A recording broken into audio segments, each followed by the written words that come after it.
We knew it was going to happen. It happened. DeMar DeRozan, 3 years, $70 million.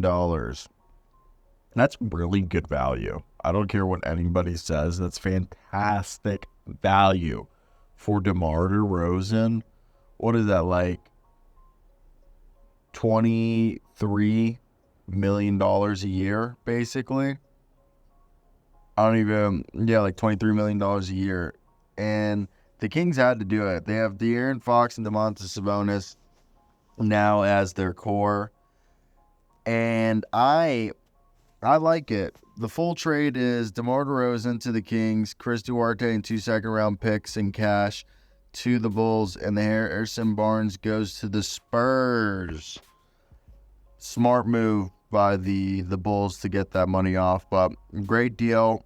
And to me, I think when you look at the situation, DeMar DeRozan helps the Kings become a team that they were trying to be in the race, to be a team that was going to be able to compete and have the ability to have multiple players win you games. And it's not like they have a big three, but when you look at the depth chart now of the Sacramento Kings, I think they've done a phenomenal job of going out and making sure that they have a roster that can compete against Kyrie and Luka, the Los Angeles Clippers, the Phoenix Suns.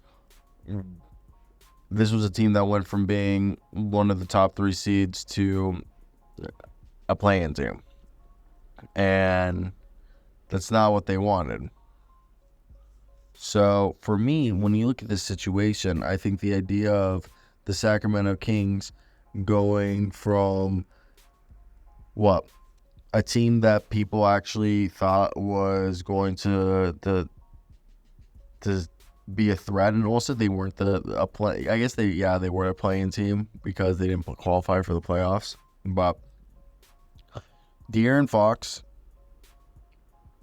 DeMar DeRozan, Keon Ellis, Keegan Murray, Domantas Sabonis, Alex Len, Trey Lyles, Devin Carter, Malik Monk, Kevin Huerter, Colby Jones, Jalen McDaniels, Isaiah Crawford, Isaac Jones, Mason Jones. I kind of like this team. This is like a weirdly good team.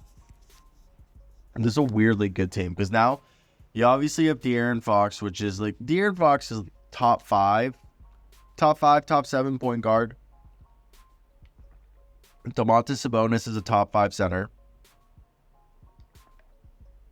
DeMar DeRozan, he's top 10 in his position, you would say. Still at his position. All 3 of those guys are top 50 NBA players. The rest of the roster is a bunch of defenders and shooters. They have the length. They have the size. I think they compete well against teams. I'm not going to sit here and be like, well, they're going to blow out the water, this and that. But DeMar DeRozan did take 3 3-pointers a game last year. Yes, it was, low 30s. But I think it was worth it. It was a smart risk. Why not? You got nothing to lose. They swung for it, and they did what they had to do. And for me, I thought it was a trade that was worth it. So I want to hear your guys' thoughts on this one. But that's basically going to be it for me. I just think they weren't going to find any player better on the market. They weren't going to get Miles Bridges. They're not going to. Kyle Kuzma isn't as good as DeMar DeRozan.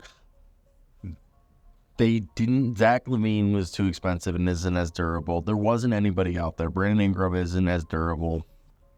So the best player to help them raise their floor, ceiling, whatever you want to call it, was DeMar DeRozan, and they got him cheap.